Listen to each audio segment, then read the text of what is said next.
السلام عليكم ورحمة الله وبركاته، أحبائي في الله، منوريني ومشرفيني ووجودكم على راسي من فوق. النهاردة هنعمل فيديو الدانتس الجميل ده، حاجة كده صحية، معمول في الفرن مش مقلي خالص في الزيت. طبعا كلنا عارفين ان الدانتس يعني اكتر ناس بتعمله انه بيتقلي في الزيت.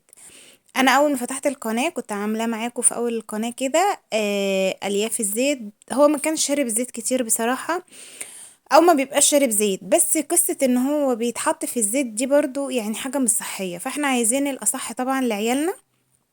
وكمان الافران لما بيجوا يعملوه مش بيقلوه في الزيت، هما برضو بيعملوه بيخبزوه كده، فكده بيبقى صحي اكتر وحاجة احسن يعني واخف.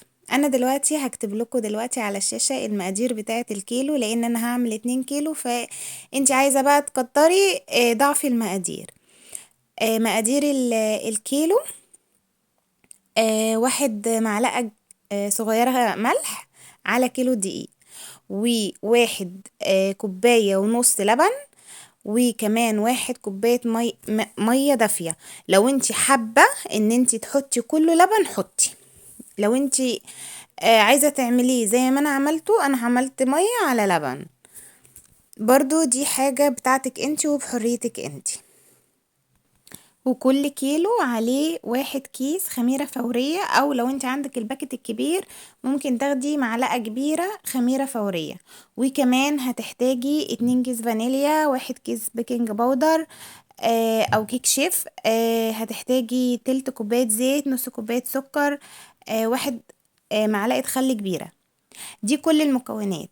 طريقة العمل بقى تعالوا نشوف عملنا ايه. جبنا السوائل كلها حطيناها على بعضها، وحطينا فيها الخميرة، وحطينا فيها الفانيليا، ودوبناهم كويس، وحطينا كمان الخل، كل الحاجات اللي هي السايلة. نيجي بقى هنا على الحاجات الجافة، حطينا هنا وحطينا السكر كمان على الحاجات هناك على اللبن. هنا بقى ودوبنا بقى كويس وسيبناها ايه تتفاعل شويه كده مع بعضها عقبال ما نشوف هنا المكونات الجافه.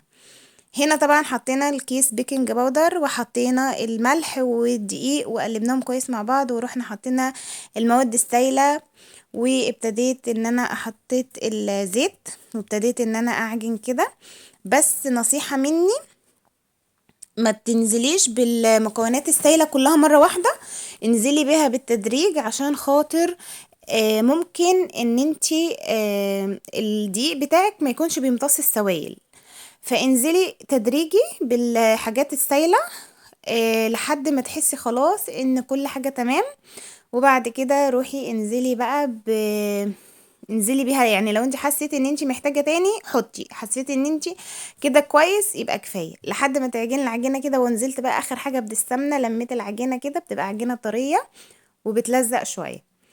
وجيت هنا عملت الشوكولاته، قلت عقبال ما العجينه تخمر اكون عملت هنا الشوكولاته. بتقعد تخمر قد ايه؟ بصي بقى حسب الجو، ممكن ساعه ممكن نص، انت بصي عليها لحد ما تحسي انها ايه خمرت كده وارتفعت وبقت حلوه. انا في اليوم ده انا كان اليوم ده غريب بالنسبه لي، لدرجه ان انا كنتش ناويه انزل الفيديو اصلا، لان بعد ما سيحت الشوكولاته حصل لي ظرف فخرجت وسبت العجينه طبعا تخمر كده مع نفسها، وبقيت قلقانه ورجعت تاني. وبعد ما الحمد لله لقيتها خمرت وكده، وابتديت ان انا اقطع فيها واشكل فيها وكده. كان المفروض ان انا اخرج تاني برضو لنفس الظرف، ف ما استنيتش الدانتس ان هو يرفع بصراحة. انا عملته يعني ورحت حاطاه في الفرن على طول ومسويه، بس انتوا هتشوفوه في الفرن. البيكنج باودر ساعدني شوية ان هو يرفع. بس انتوا يا جماعة في ظروف كده بتحصل مع الواحد، فالمفروض ان انتوا بتبقى حاجة غصب بصراحة. بس الحمد لله انا سويتهم، ولما رجعت من المشوار ده عملتهم بقى. طبعا كانت الشوكولاتة الحمد لله سايحة، وكانت الدنيا كويسة، فانا يا دوب غطستهم في الشوكولاتة. وقبل ما خلصت تغطيس ليهم كلهم كانت اللهم ذكرني، كان الشوكولاتة نشفت من على وشهم. بصوا هنا بقى دي الطريقة اللي انا بعمل بيها، بروح مبططات التبطيطة دي، وبجيب اللي هي الوردة بتاعة الكريم شانتيه، وبروح جاية ضغطة من النص، فبتروح مطلعه لي الكرة الصغننة دي. الكرة دي انا كنت بسويها لعيالي، كانوا بيفرحوا بيها قوي، بس المرة دي بصراحة كمني بقول لكم كنت مستعجلة، وكان الجو بقى دخل علينا في الليل، وبقيتش مش عارفة انا هعمل دانتس ولا هخرج المشوار اللي انا رايحاه، ولا هسوي ولا هعمل ايه. بصوا بقيت محتاسة. فانا وريتكم اهوت، بصوا ما كانش رفع خالص في الوقت دوت، وانا بططت ودخلت الفرن على طول، ودي طبعا غلطة كبيرة محدش يعملها، لازم تسيب الحاجة ترتاح. بس انا ما كنتش عارفة انا هاجي من بره امتى، فاضطريت ان انا سويته. اهو بصوا كانش رافع خالص، انا خدته على طول اول صاج رحت واخداه. دهناه وشه لبن، او ممكن تدهني بيضة على بيضة، تكسري بيضة وتحطي عليها فانيليا ونقطة خل، ودي برضو بتبقى حلوة قوي، بتدي لون احلى بكتير جدا. وبعد كده تروحي بقى مدخلة الفرن. تعالوا بقى اما نشوف في الفرن الدنس هيرفع ازاي. بصوا بقى اهو الحمد لله. كده اللي ساعدني معايا في الفرن شويه زي ما قلت لكم البيكنج باودر. جيت بقى كده كنت خلاص اهو اتخلصته، وكنت طبعا انا حطاه مغطياه، ولما جيت بقى خرجته يعني شلت الغطا من عليه عشان يتنيه طري، وكنت مغطياه بفوطه يعني. وجيت هنا بقى ابتديت ان انا اغطس فيه زي ما انتم شايفينه، وابتديت ان انا اشكل فيه. بصراحه كنت ما كانش عندي شوكولاته بيضه، هو عمايله جت على غفلة، انا عيالي كانوا طالبينه يعني وكده، فانا عملته.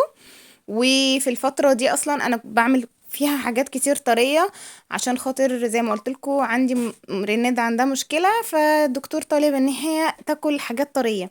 كنت عاملة قبل كده معاكم القرص الفلاحي، وبرضه عملت وراها الدانتس ده على طول. ويا عيني بتاكل فينو، بتاكل حاجات اللي هي طرية خالص دي، عشان خاطر لحد ما المشكلة عندها تتحل يعني وكده. وعايزاكم تدعوا لها وتقولوا لي ايه رأيكم. يا رب يبقى الفيديو عجبكم، يا رب ان أنا اكون قدمت لكم النصيحة. بس زي ما قلت لكم لازم تسيبوا الحاجة تخمر كويس، بس انا كان عندي ظرف فانا اضطريت ان انا اسوي على طول زي ما وريتكم كده. فيا رب يحسن ما بين ايديكم يا رب، دايما اي حاجة تعملوها تبقى حلوة. وهنا بعد ما كنت خلصت خالص اهي، بصوا الكمية ما شاء الله كانت كمية حلوة جدا. بعد ما انا صورت لكم الصورة دي، عبيت بقى وحطيت في الفريزر.